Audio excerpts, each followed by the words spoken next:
귀한 찬양 감사합니다. 여러분, 우리가 신앙생활하면서 끊임없이 물어야 할 질문이 있는데 그 질문은 무엇이냐면 나는 예수를 왜 믿지? 나는 오늘 왜 예배하러 나왔지? 이 질문이에요. 이걸 반드시 물으셔야 됩니다. 내가 예수를 믿는 이유, 내가 예배하는 이유, 그게 뭘까? 영국 빅토리아 왕 시대 유명한 작가인 오스카 와일드가 쓴 지옥의 단편이라는 소설을 보면은 하루는 예수님이 길을 가시다가 대낮부터 술에 취해서 쓰러져 있는 알코올 중독자를 만나요. 가만히 보니까 낯이 익어. 내가 당신을 어디서 본 적이 있지 않습니까? 맞습니다. 예수님께서 제 다리를 고쳐주셔서 걷게 되었는데, 그런데 절름발이 때는 동약이라도 받아서 먹고 살았는데 다리가 멀쩡해지니 아무도 안 도와주고 일자리도 없어서 이 성한 다리로 할 일도 없고 너무나 외로워서 매일 술만 마시다 보니까 이렇게 알코올 중독자가 되었습니다. 예수님이 마음이 무거워요. 그리고 또 거리를 걸어가는데 이번에는 거리에서 창녀를 만납니다. 내가 네 죄를 용서해 주고 구원해 주었는데 왜 다시 이렇게 살고 있느냐? 주님이 안타까워서 물으시니까 여인이 울며 대답을 해요. 주님, 제가 죄 용서받고 새 삶을 살려 했는데 세상 누구도 저를 거들떠보지 않더라고요. 갈 곳도 없고 할 일도 없어가지고 너무 외로워서 견딜 수 없어서 결국 먹고 살기 위해 그 외로움 잊으려고 이 시궁창 같은 옛 삶으로 돌아왔습니다. 너무나 참담하고 슬픈 마음을 가지고 우리 주님이 길을 걸어가시다가 이번에는 사람들을 두들겨 패고 있는 이 폭력배, 깡패를 만난 거예요. 그 역시 예수님께서 고쳐준 사람이었는데, 아니 자네 혹시 나 알지 않는가? 폭력배가 이 고개를 숙여요. 예수님, 저 평생 앞을 못 보던 시각장애인이었는데 눈을 뜨게 해주셔서 제가 얼마나 감동하고 얼마나 기뻤는지 모릅니다. 그런데 두 눈을 뜨고 세상을 보니까 온갖 부정부패와 악한 일들만 가득하더라고요. 눈 뜨고 세상을 보니까 울분이 터져서 참을 수가 없어서 결국 이 주먹을 쓰다가 제가 깡패가 되었습니다. 여러분, 이 세 부류의 사람들은 얼마나 대단한 기적을 체험한 사람들입니까? 인생의 엄청난 기적을 경험함에도 불구하고 왜 이들의 삶이 더 비참해졌을까요? 딱 하나예요. 그건 뭐냐? 예수 안에 있는 생명이 그들 속으로 들어가지 않았기 때문입니다. 기적으로 삶의 필요는 채워졌어요. 그런데 예수의 생명을 못 받으니까 눈 뜨고는 세상을 감당하지 못해서 보다 못해 분노하고 타락하는 그런 이 노예의 삶을 다시 살아가게 된 것이죠. 오늘 본문 말씀을 보면은 배를 타고 무리들이 예수님을 끈질기게 쫓아옵니다. 오병이어의 기적을 보고 깜짝 놀란 거예요. 저분만 붙들면 우리 삶에 문제가 없겠구나. 이 마음을 알고 예수님께서 이 무리들을 향하여 일침을 가하시는데 26절 말씀을 한번 보겠습니다. 예수께서 대답하여 이르시되 내가 진실로 진실로 너희에게 이르노니 너희가 나를 찾는 것은 표적을 본 까닭이 아니요 떡을 먹고 배부른 까닭이도다. 떡을 먹고 배부르니까 또 배부르려고 예수님을 따라온 거예요. 주님을 따르는 진짜 이유가 뭐냐? 나를 살리시고 나를 구원하시는 그 예수님과 깊이 있는 인격적 만남을 위함이 아니라 내 삶의 결핍, 떡을 채워줄 도구로서의 예수님을 따라 나섰다라는 말이에요. 여러분 어떠세요? 오늘 예배하는 이유, 이 자리에 앉아있는 이유가 무엇입니까? 오늘 말씀을 통해서 예수님의 떡바구니만 구하는 그 껍데기 종교 생활을 멈추고 생명의 주님을 진짜로 소유한 은혜가 임하시기를 주님의 이름으로 축복합니다. 첫 번째 우리가 기억해야 될 사실은 세상의 바구니는 반드시 끊어지고 예수님이 바로 생명의 떡이시라는 사실입니다. 35절 말씀을 보면 예수께서 이르시되 나는 생명의 떡이니 내게 오는 자는 결코 줄이지 아니할 터이요 나를 믿는 자는 영원히 목마르지 아니하리라. 아멘. 영원히 목마르지 않은 거예요. 여러분, 혹시 이 세상에 영원히 마르지 않고 이 공급되는 것, 그게 있을까요? 끊임없이 부족함 없이 공급되는 존재, 그런 사람 만나본 적 있습니까?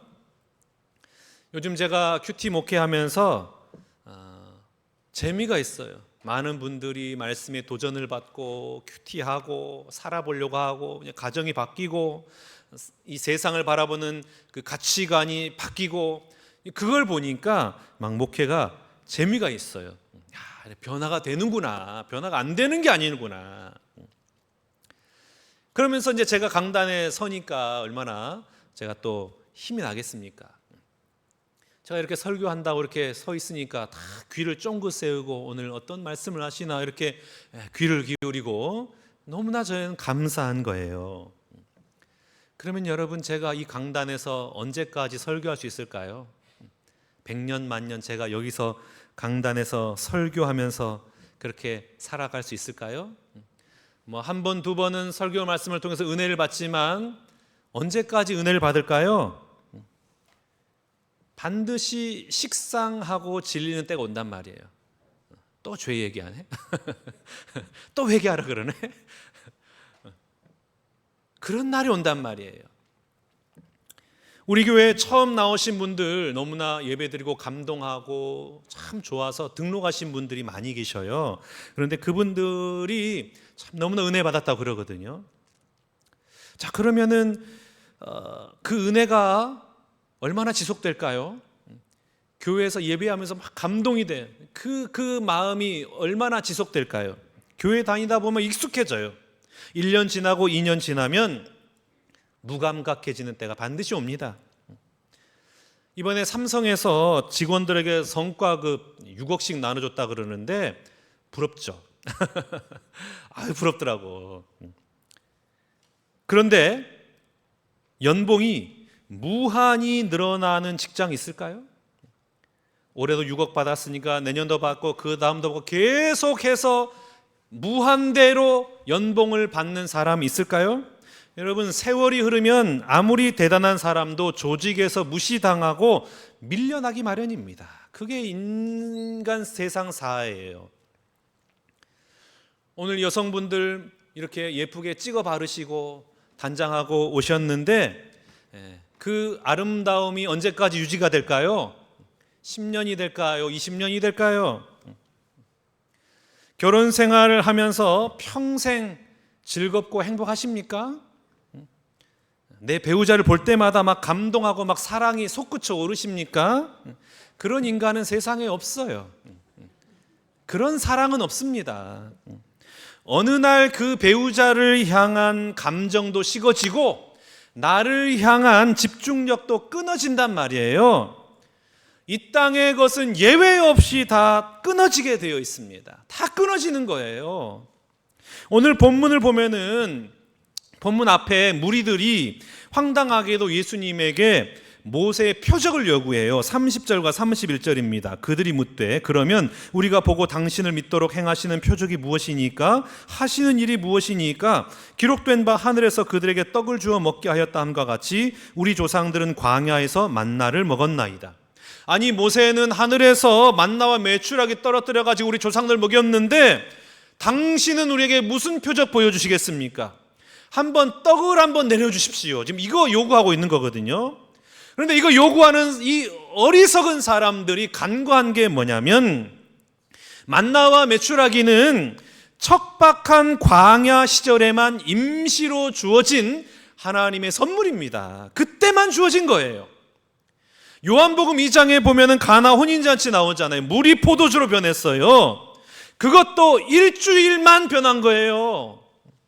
그 잔치가 끝나고 그들이 일상에 들어가면 그렇게 맛있는 포도주를 매일 기적처럼 제공받는 사람은 단 한 명도 없는 거예요.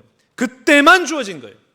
오병이어 사건도 그날 현장에서는 소름이 끼치도록 너무나 놀라운 기적이었는데 그것은 그날 단지 하루만 단회적인 사건이었단 말이에요. 그때뿐이라는 거죠. 여러분, 왜 하나님은 기적을 멈추셨을까요? 그것은 우리가 평생 움켜쥐어야 할 목적지가 아니라 진짜 본질이신 예수 그리스도를 가리키는 뭐다? 표적이다. 그 모든 기적은 표적이란 말이에요. 예수를 봐라, 메시아 하나님을 봐라, 표적이란 말이에요. 성경이 우리에게 피를 토하듯 항상 전하고 있는 진리는 무엇이냐면 이 땅의 모든 눈에 보이는 것들은 반드시 끊어진다, 중단된다. 그런데 아직도 내가 예수를 믿는다고 하면서도 평생 내 바구니에서 물질의 떡과 성공의 물고기가 마르지 않게 공급되는 것이 복이다, 이렇게 믿고 있는 종교인들이 너무나 많은 거예요. 여전히 예수가 아니라 예수의 바구니만 바라보고 있는 거예요. 그러니까 인생의 포도주가 바닥나고 경제적인 떡과 물고기가 메마른 날이 오면 여지없이 시험에 들죠. 하나님 날 사랑하지 않는가 봐, 하나님 날 저주하셔, 하나님 날 미워하셔, 상처받고 실족하고, 그래서 어떻게 해요? 교회를 떠나고 하나님 안 계셔. 우리는 자꾸 예수님에게서 나오는 어떤 능력이나 축복에만 초점을 맞춰요. 그런데 요한복음은 끊임없이 뭘 말씀하시느냐? 예수님에게서 나오는 그 무엇이 너희를 진정으로 구하는 것이 아니라 뭐가 구원한다? 예수님 자신이 생명의 떡이 되어서 너희 안에 들어갈 때에 구원의 역사가 나타남을 우리에게 끊임없이 말씀하고 있는 거예요.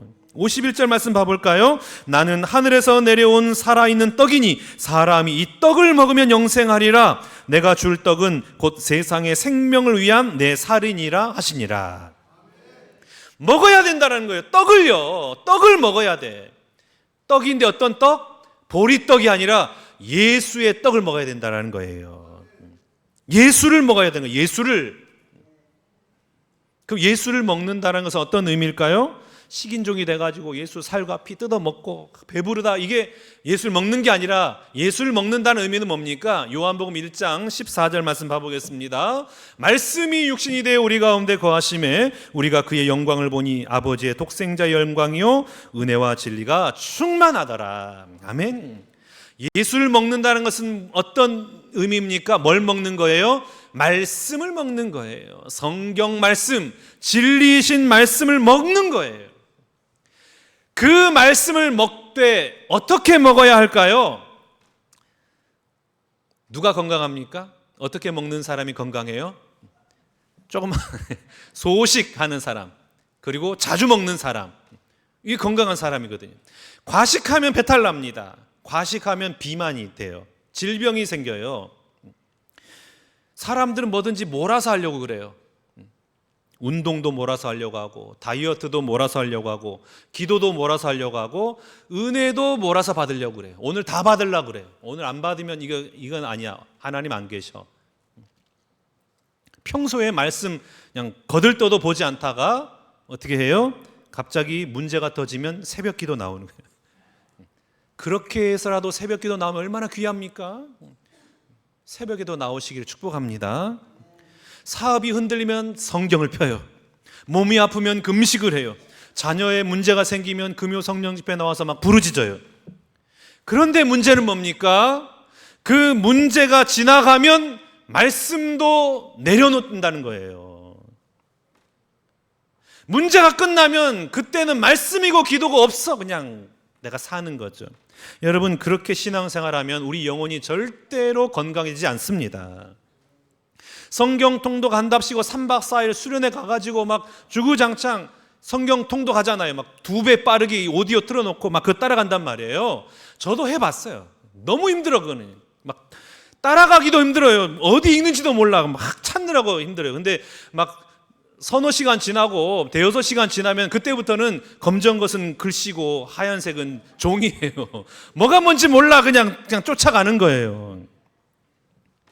그래서 그렇게 통독해서 남는 게 뭡니까? 삶이 변합니까? 이런 식으로 성경을 읽어서는 사람이 안 변합니다. 난 변한 사람 만난 적이 없어요. 남는 건 뭐냐? 성경 1독했다, 성경 2독했다는 자기 위로, 자기 만족만 기억에 남는 거예요. 나 성경 1독한 사람이야. 무슨 적용을 해서 내 삶에 변화가 일어난 게 아니란 말이에요. 그러니까 과식은 안 하니만 못한 겁니다. 그러므로 뭐가 중요합니까? 큐티가 중요한 거예요. 큐티가. 매일 작은 분량의 본문을 가지고 읽고 그 의미를 되새기고 오늘 내 삶의 자리에서 말씀대로 살아내야 할 것이 무엇인지를 적용하고 그리고 그대로 살아내는 것, 이게 너무 중요한 거예요. 매일매일 그날의 본문을 가지고 묵상하고 적용하고 살아내는 것, 이렇게 여러분 매일매일 말씀을 먹어야 내 영혼의 체질이 바뀌고 삶이 변화되는 영적 성장이 일어나는 것입니다. 여러분, 우리가 왜 이렇게 매일 말씀을 먹고 예수를 내 안에 채워야 합니까? 예수가 내 안에 들어오지 않으면, 예수의 생명이 내 안에 들어오지 않으면, 내 안에 생명이 없으면은 우리는 평생 세상에 썩어질 그 떡 바구니만 구하면서 일희일비하고 비참한 종교인으로 살아갈 수밖에 없기 때문에 그렇습니다. 그러니 여러분, 오늘 이 시간 내 힘으로 채우려던 그 세상의 바구니를 과감히 내려놓으시고 좀 기도했으면 좋겠어요. 주님, 제가 그동안 떡고물만 원했던 종교인이었습니다. 주님이 주시는 축복의 떡바구니만 탐냈던 가짜 종교 생활을 하나님 앞에 회개합니다. 이제는 다른 무엇이 아니라 내 영혼을 영원히 줄이지 않게 하시는 생명의 떡이신 예수님 자신을 내 안에 모시는 삶을 살게 하여 주옵소서. 매일의 말씀을 통해서 생명의 떡이신 예수님을 온전히 소유하여 세상의 떡바구니가 흔들려도 요동하지 않고 주님 한 분만으로 진짜 만족하는 진짜 신앙, 능력 있는 그리스도인 되시기를 주님의 이름으로 축복합니다. 두 번째 기억해야 될 것은 내 밑바닥을 정직하게 직면할 때에 가장 낮은 곳에 계신 예수님을 만나게 되는 겁니다. 40절 말씀 봐보겠습니다. 내 아버지의 뜻은 뭐예요? 아들을 보고 믿는 자마다 영생을 얻는 것이다. 하나님의 뜻이 뭡니까? 아들을 보고 믿는 거예요. 예수를 보고, 예수의 그 삶을 보고 믿고 살아가는 것. 다시 말하면 우리 신앙의 목적이 뭐냐면 예수를 닮아가는 거예요. 예수를 닮아가는 것, 이것 외에는 신앙이 없는 거예요. 우리 예수님께서 이 땅에서 33년 동안의 생애를 보내셨는데 우리 예수님의 일생을 꿰뚫는 키워드가 있습니다. 그게 뭘까요? 초라함과 낮아짐이에요. 우리 예수님의 인생은 어떻게 정의될 수 있느냐? 초라함과 낮아짐. 태어나실 때에 갈릴리 나사렛이라는 지방 촌동네에서 태어나셨어요. 태어날 때에도 방이 없어가지고 마구간에서 태어나셨. 아주 초라하게. 그것도 가장 비참한 목수의 아들로 태어나셨죠. 예루살렘에 입성하실 때에도 뭐 타고 입성하세요? 어린 나귀 새끼, 초라한 나귀 새끼 타고 입성하시고, 죽으실 때에도 당대 가장 비참한 사형틀인 십자가에 못 박혀 죽으시잖아요. 그러니까 우리 예수님의 인생을 꿰뚫는 키워드는 뭐냐면 초라함과 비참함과 낮아짐이라는 거예요. 우리 예수님은 끊임없이 내려오십니다. 끊임없이 내려왔어요. 왜 하나님이신 예수님은 이렇게 끊임없이 초라하고 낮은 곳으로 내려오셨을까요? 그 이유는 우리 인간이라는 존재 자체가 한없이 수준이 낮고 찌질하고 초라한 존재이기 때문입니다. 예수님이 낮아지지 않으면은 우리 이 수준 낮은 우리가 만날 수 없기 때문에 그런 거예요. 오늘 예배하는 분들 가운데 아주 멋있게 차려입고 아주 괜찮은 모습으로 앉아 있는 분들이 많이 계시고, 실제 삶의 태도가 굉장히 여유로운 분들도 계세요. 누구도 쉽게 흔들 수 없는 아주 높은 자존감을 가지고 계셔서 어떤 웬만한 사건, 웬만한 사람 앞에서 흔들리지 않는 그런 대인배들 계세요. 포용력도 있고 아주 그냥 여유가 있는 분들이 계시단 말이에요. 아주 젠틀하고 아주 나이스해. 그런 사람들이 있습니다. 제가 한번 여쭤볼게요.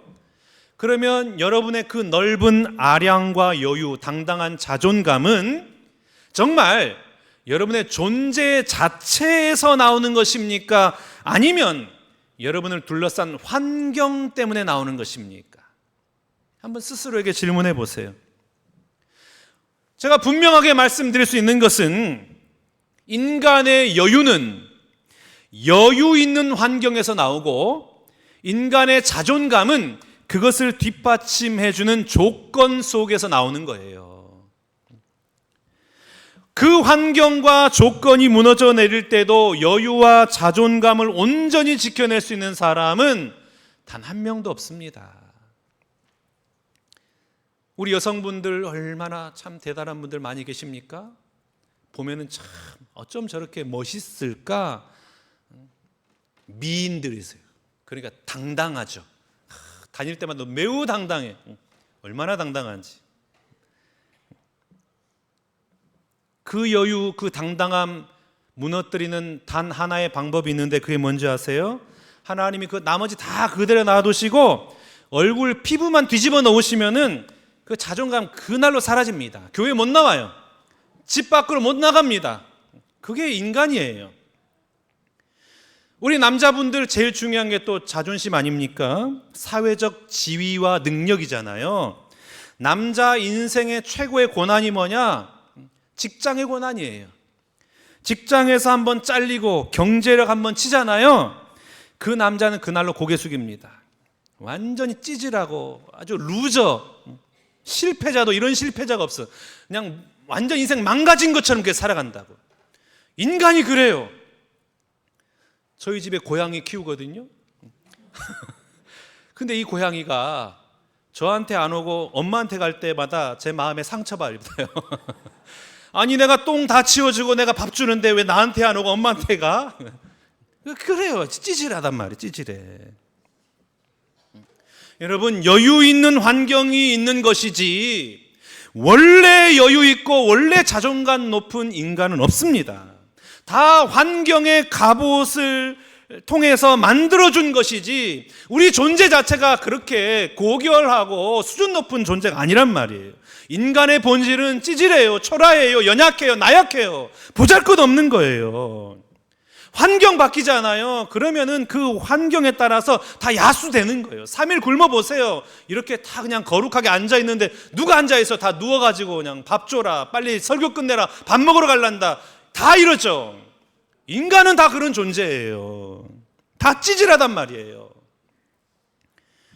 그렇기 때문에 이토록 초라하고 찌질하고 연약한 죄인이기 때문에 그 죄인인 나 만나주시려고 하나님이신 주님이 어떻게 하셨다고요? 내려오셨단 말이에요. 초라해지셨단 말이에요. 연약해지셨단 말이에요. 그렇지 않으면 나를 못 만나는 거예요. 만약 예수님께서 저 높은 곳에 계시면서 너의 고결함과 도덕성을 완벽하게 지켜주면 내가 만나겠다, 그러면 우리 구원받은 사람 누가 있겠습니까? 구원받는 사람 단 한 명도 없어요.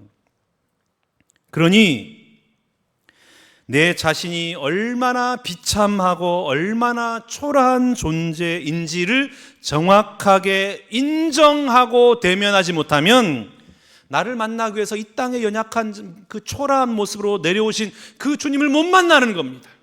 그 주님 못 만나니까 내 안에 생명이 없는 거죠.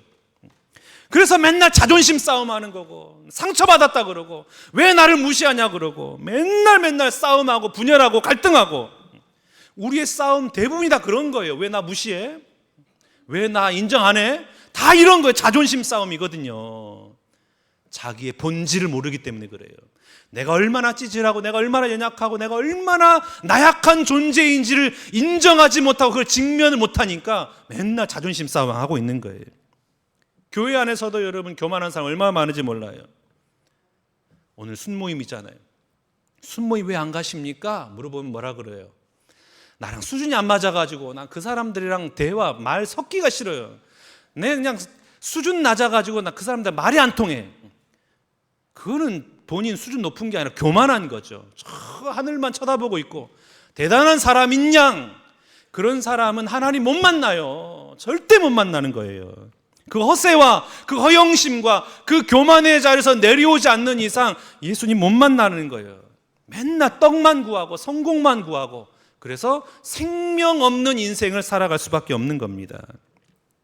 교만으로 똘똘 뭉쳐진 인간이 가장 낮은 곳에 계신 예수님을 인격적으로 만나려면 반드시 내 환경의 갑옷이 벗겨져야 돼요.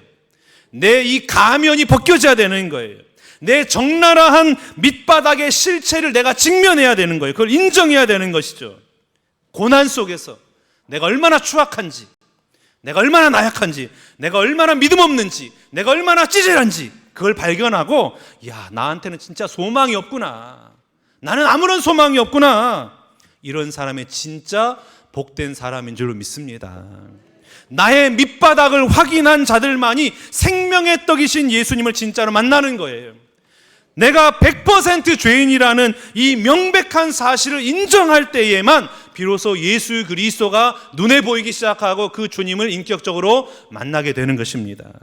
그런 의미에서 내 인생의 아픈 고난이야말로 나를 구원하시기 위한 하나님의 가장 정교하고 거룩한 계획임과 동시에 내 인생의 최고의 복된 사건인 줄로 믿습니다.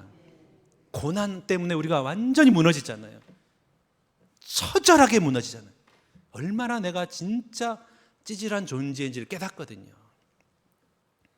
사랑하는 우리 신광교 성도 여러분, 오늘날 한국 교회가 힘을 다 잃어가고 있다 그래요. 왜 그럴까요? 도덕적인 부패 때문이 아니라 우리 안에 예수의 생명이 역사하지 않기 때문에 그렇습니다. 교회 안에 사람 냄새는 많이 나요. 제도는 정확해요. 전통은 아주 깊어요. 그런데 예수의 생명이 없는 거예요. 예수의 생명이 없으니까 일은 많이 하지만 분쟁이 생겨요. 대단한 일을 막 하는 것 같은데 맨날 상처받아가지고 난 교회 안 다니겠다고, 이런 사람들 투성이란 말이죠. 그러니 여러분, 의무감으로 앉아있는 그 종교 생활을 멈추고 정말 예배할 때에 나 자신을 인정하시고요, 연약함을 부끄러워하지 마세요. 찬양할 때도 좀 박수치라면 좀 박수도 좀 치고, 손 들라면 손 들고, 부르짖으라면 부르짖기도 하고, 그 뭐 대단한 자존심 있다고 대단한 근엄함을 표현한다고 가만히 앉아있어 가지고 어디 보자, 어떤 놈이 실수하나 보자, 이러지 마시라고. 말씀 속에서도 저게 나에게 주신 말씀이구나, 막 붙들려고 노력을 하고 발버둥 치고, 그래야 예수의 생명이 내 안에 들어와서 내가 살아나게 되는 것입니다. 생명의 떡이신 예수를 먹고 마시게 달라는 그 갈급함으로 예배의 자를 사모하는 여러분 될 수 있기를 축복합니다.